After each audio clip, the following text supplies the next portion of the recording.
maju adalah bangsa yang memberikan perhatian yang cukup pada pengembangan kualitas manusia. Saya ingin menggunakan istilah pengembangan kualitas manusia. Karena tidak dipandang sebagai sumber daya. Karena begitu kita menyebut manusia sebagai sumber daya, maka kita tempatkan manusia sebagai faktor produksi saja. Kita menempatkan, dikembangkan untuk dia hidup di dalam satu mekanisme pasar, di mana dia akan kontribusi.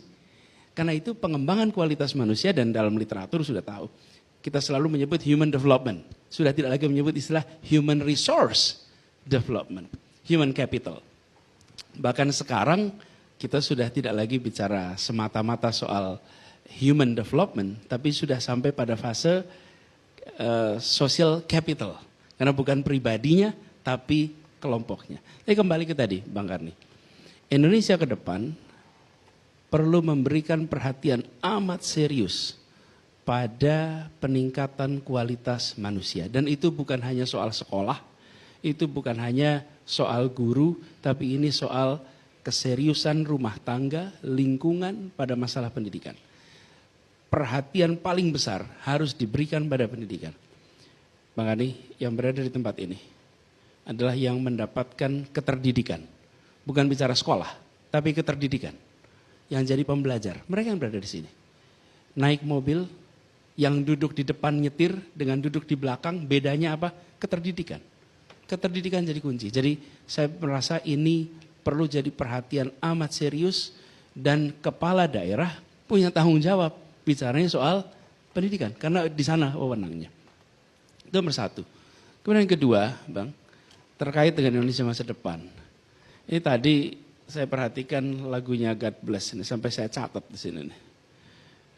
Pas betul. Ada kalimat tadi tentang rumah kita. Haruskah kita beranjak ke kota yang penuh dengan tanya? Ya kan, itu kalimatnya itu dari Ahmad Albar tadi. Faktanya seluruh dunia mengalami urbanisasi. Masa depan itu di kota. Indonesia tahun 60 yang tinggal di kota hanya 15%. Tahun 60. Tahun 2010 menjadi 50%. Untuk pertama kalinya dalam sejarah Indonesia lebih banyak penduduk tinggal di kota daripada di desa. Hari ini 56%. Tahun 25 diperkirakan 60%. 60% akan tinggal di kota. Karena itu, begitu bicara Indonesia masa depan, maka tadi saya katakan nomor satu kualitas manusia, yang kedua adalah soal di mana manusia ini berada. Beradanya justru akan banyak di wilayah urban, di perkotaan. Karena itu, rencana pembangunan untuk manusia harus memikirkan setting urban. Kebanyakan dari kita ketika merencanakan pembangunan seringkali mengasumsikan rural.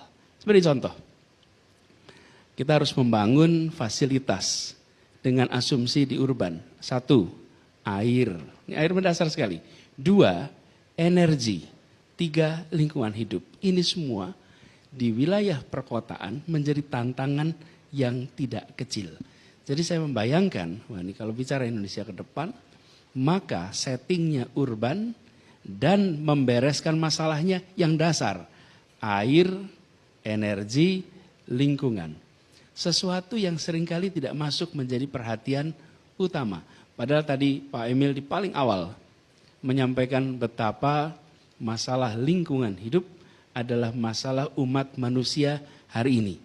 Karenanya kita-kita yang apalagi yang sudah berada di kota menyadari persis kualitas udara, kualitas air, kualitas tanah ini sangat mendasar sekali untuk ke depan. Ini harus menjadi perhatian yang amat serius. Yang ketiga, kita berbicara tentang, kalau bicara urban, maka bicara manusianya. Mereka yang berada di wilayah ini. Apa?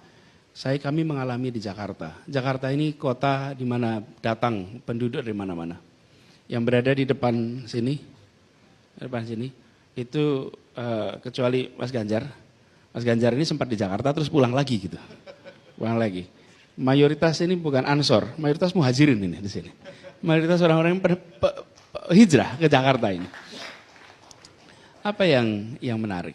Di sini ada pergerakan manusia yang terus-menerus. Indonesia ke depan mobilitas pergerakan orang tak lagi bisa mengandalkan kendaraan pribadi, tapi harus mulai mengandalkan kendaraan umum. Karena itu kami di Jakarta, kita geser nih, dari car oriented development menjadi transit oriented development. Di mana kendaraan umum itu menjadi bagian dari keseharian. Di sisi lain, seringkali kita generasi baru ini menempatkan kendaraan sebagai bukan alat transportasi, tapi alat unjuk prestasi. Jadi kendaraannya apa, itu prestasinya apa. Sementara kendaraan adalah alat transportasi yang sedang didorong rame-rame, dan semua kota maju modern pasti akan mengandalkan transportasi umum massal. Kami di Jakarta dorong itu. Alhamdulillah, ini sebagai ilustrasi, di tahun 2017 per hari di Jakarta ini dari 10 juta penduduk ada 338.000 orang yang setiap hari menggunakan kendaraan umum. 338.000. Lalu kita bangun transportasi yang terintegrasi, dan alhamdulillah minggu lalu per hari dari 338 minggu lalu menjadi 1 juta orang naik kendaraan umum per hari di Jakarta. Naiknya 3 kali lipat. Ini menjadi penanda bahwa warga sudah mulai menggunakan moda transportasi umum, mencirikan masyarakat urban modern di mana mobilitasnya menggunakan fasilitas umum, yang artinya mengurangi beban jalan, mengurangi kemacetan.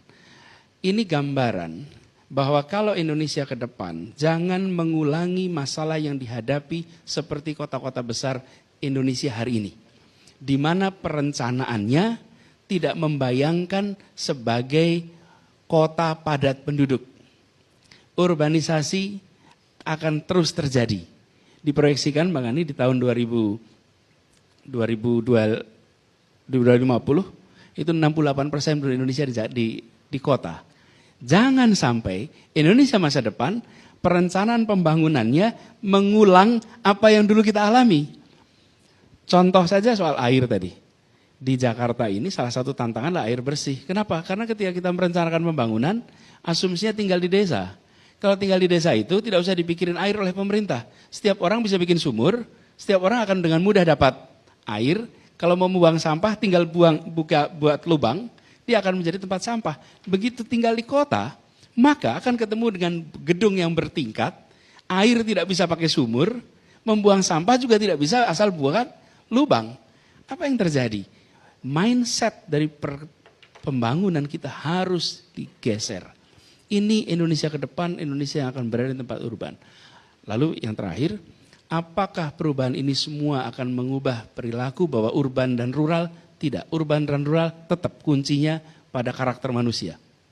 Tadi disebut sama Bung Erik soal akhlak, Agim juga menggarisbawahi, ini harus kita dorong Bang, yang terakhir. Bahwa kita membutuhkan memang karakter-karakter Indonesia yang